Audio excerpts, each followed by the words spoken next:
सिंधी समाज का चालीहो महोत्सव बहुत ही महत्वपूर्ण महोत्सव माना जाता है। ऐसा माना जाता है कि पूरे साल सिंधी समाज इस महोत्सव का इंतजार करता है और पूरी तरीके से तैयारियों में लगा रहता है।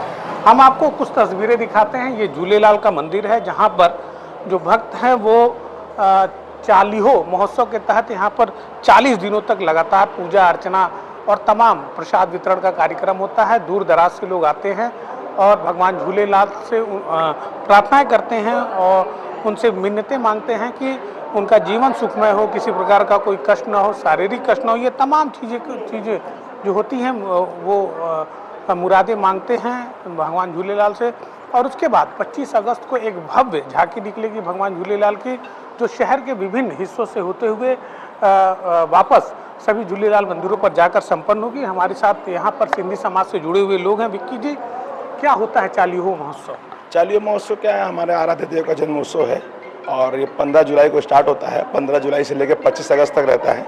ये 40 दिन तक हम लोग नित्य प्रति सुबह शाम आरती करते हैं और अपने आराध्य देव को याद करते हैं।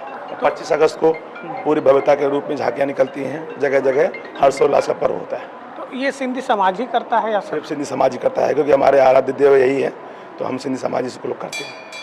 किस प्रकार की तैयारी होती है? साल भर आप लोग कैसे तैयारी करते हैं इस पूजा पाठ की? एक सामान्य पूजा पाठ होता है, कोई तैयारी नहीं होती है। बस अपने इष्ट देव को याद करने के लिए 40 दिन मिलते हैं हम लोगों को, और इसमें कोई सामान्यता ही पूजा ही होती है बस। प्रसाद का भी वितरण? प्रसाद बनता है, घर में बनता है। रोज जो है चना चावल बढ़ता है। इसमें मुख्य प्रसाद चना चावल ही होता है जी। तो देखिए, जो चालीहो महोत्सव है उसका मुख्य प्रसाद जो होता है वो चना चावल होता है। साईं जी हैं, हम साईं जी से भी बात करेंगे कि इस पूजा के पीछे का उद्देश्य क्या है और इस पूजा से किस प्रकार से लोग लाभ उठाते हैं। ये तमाम चीज़ें हैं, हम उनसे बात करेंगे। साईं जी, चालीहो महोत्सव उसको लेकर आप लोग 40 दिन लगातार पूजा पाठ करते हैं, तमाम तरीके की तैयारी होती है। तो ये चालीहो महोत्सव के पीछे का उद्देश्य क्या है, कब से मनाया जा रहा है, क्या है? सर्वप्रथम तो आप सभी मीडिया से आए हुए महोदय को जय झूलेलाल। ये हम सब के लिए बड़ा गर्व का पर्व चल रहा है। भगवान झूलेलाल जो जिन्हें जल का अवतार कहा जाता है, वरुण देव कहा जाता है, अमरलाल, उडेरो लाल, पल्ले वारे साईं, अनेक नामों से इन्हें पुकारा जाता है। ये पर्व हम एक महोत्सव के रूप में मनाते हैं।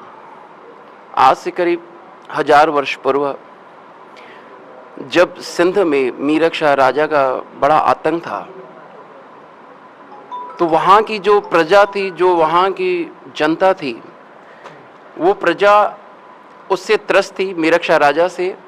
वहाँ पे सिंधु नदी का जो प्रवाह बहता था, उसी को लोग भगवान के स्वरूप पूजते थे। तो वहाँ की प्रजा उस नदी के, सिंधु नदी पे जा कर के 40 दिन का उन्होंने उपवास किया, पूजा पाठ की, आरती की। और वहाँ से एक आवाज़ आई कि चैत प्रतिपदा तिथि की नवरात्र के दिनों में जो आता है, उसमें एक बालक जन्म लेगा और वो बालक इसका मीरक शाह का अंत करेगा। जिस तिथि में वो पैदा हुए तो वो हम लोग चेटी चंड के रूप में मनाते हैं अप्रैल माह में। लेकिन वो जो 40 दिन का पर्व था, जो उनकी भविष्यवाणी थी, वो इसी माह में हुई थी। 24 जुलाई से 16 जुलाई से लेकर 25 अगस्त तक 40 दिन मनाया गया था और 25 अगस्त को भविष्यवाणी थी कि अप्रैल के माह में बालक जन्म लेगा। उस 40 दिन की खुशी को जो वहाँ की प्रजा ने मनाया था, वो इतिहास आज तक पूरे वर्ल्ड में जहाँ जहाँ हमारे सिंधी समाज के लोग रहते हैं, हमारा परिवार रहता है, एक परिवार भी होगा तो भी वो 40सा का पर्व जरूर अपने घर में एक दिया जला करके चौमुखी का भगवान की आरती करके मनाता है। और जहाँ जहाँ प्राण प्रतिष्ठा मूर्ति है, वहाँ वहाँ भगवान की, झूलेलाल की 40 दिन तक नित्य नेम किया जाता है। और ये खुशी का पर्व मनाया जाता है कि इसी 40 दिन की पूजा पाठ की तपस्या से हमें हमारे भगवान मिले थे और उनका अवतार हुआ था, और हमें अपना उनको इष्ट देवता मानते हैं, कुल देवता मानते हैं। और आज सिंधी पूरा समाज इसे महोत्सव के रूप में मनाता है। आगामी गोरखपुर में 16 अगस्त से 25 अगस्त तक इसे नवरात्र के रूप में मनाया जाएगा। नवरात्र के 9 दिनों में ये पर्व और अपनी चरम सीमा में होता है और धूमधाम से होता है। 9 दिन में पूरे शहर में 9 दिन भंडारा, तमाम सांस्कृतिक धार्मिक कार्यक्रमों के बड़े बड़े आयोजन किए जाते हैं। बाहर से भी हमारे बहुत से अच्छे अच्छे कलाकार आते हैं जो यहाँ पे अपना कार्यक्रम करते हैं, उनकी प्रस्तुति करते हैं। मीडिया में उसकी सूचना आप सबको दी जाएगी। लास्ट के 25 तारीख को पूरा गोरखपुर सिंधी समाज एक जुलूस के रूप में इस पर्व का समापन करता है। जहाँ जहाँ हमारे लाल साईं की अखंड ज्योत और कलश आप देख ही रहे हैं, इनकी स्थापना हुई है, वो एक शोभा यात्रा सजा करके तमाम शहर के मार्गों से होते राप्ती में हम लोग विसर्जन करते हैं। और उस दिन हम लोग उस शोभा यात्रा के साथ साथ अपने भगवान की शोभा यात्रा के साथ तमाम झांकियों यानी जुलूस जो वर्तमान में प्रेजेंट समय में हमारे देश में जिस प्रकार की गतिविधि चल रही है, राजनीतिक, सामाजिक, धार्मिक, उन सभी का हम एक जुलूस भी निकालते हैं और वो सारे अपने शहर में उसको एक प्रदर्शन भी करते हैं। जगह जगह मंच, स्टॉल, तमाम शहर की समितियां जितने भी प्रकार की हैं वो सब स्वागत करती हैं और बड़े विराट रूप में मनाया जाता है। दूर दूर से लोग इस मेले को देखने आते हैं। गोरखपुर का आयोजन बहुत फेमस है और प्रसिद्ध है। सिंधी समाज से नाथ संप्रदाय का भी बड़ा विशेष लगाव रहा है। योगी जी भी आते हैं आप लोगों के जुलूस में, तो इस बार की क्या तैयारी है? पहले तो मैं आपको एक जानकारी दे दूं कि सबके गुरु होते हैं। चूंकि भगवान झूलेलाल एक मानव के रूप में अवतार लिए थे, तो उनके भी गुरु गुरु गोरखनाथ थे। ये इतिहास में लिखा हुआ है, हम लोगों ने पढ़ा है। तो एक बड़ा हमारा उनसे नाथ संप्रदाय से घनिष्ठ संबंध है। और आज से नहीं, जब से हमें यहाँ पे रिफ्यूजी का जो मकान मिला था, जब सिंध से लोग चल के हर जगह जगह बसने लगे, तो गोरखपुर में भी जो परिवार आके बसे थे वो गोरखनाथ कॉलोनी थी, जो रिफ्यूजी कॉलोनी कही गई थी।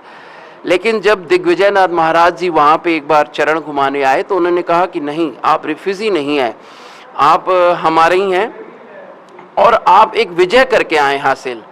तो इस कॉलोनी का नाम विजयनगर सिंधी कॉलोनी गोरखनाथ का कर दिया गया और तब से उनकी शरण, उनका आशीर्वाद हमारे साथ रहे। चूँकि वर्तमान में महाराज श्री को पूरे उत्तर प्रदेश का भागदौड़ रहता है और जब वो सांसद थे तो भी हमें अपने बच्चों की तरह हमारे समाज को बहुत प्यार देते थे, विशेष ध्यान देते थे।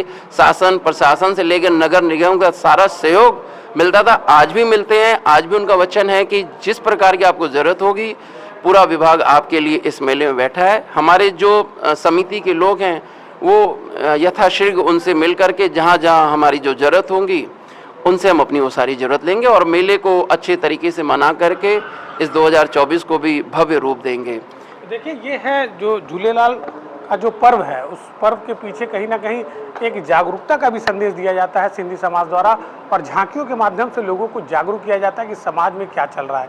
ये तमाम चीज़ें हैं जिसको हम आगामी 25 अगस्त को देखेंगे और 25 अगस्त को जो झांकियाँ निकलेंगी वो शहर के विभिन्न क्षेत्रों से होते हुए राजघाट में उनका विसर्जन किया जाएगा। तो ऐसे में उसकी तैयारी को लेकर भी सिंधी समाज लगा हुआ है। अब 25 अगस्त को जब वो जुलूस निकलेगा, वो जो झांकियाँ निकलेंगी वो देखने लायक होगा। एनबी भारत के लिए गोरखपुर से निखिलेश प्रताप सिंह।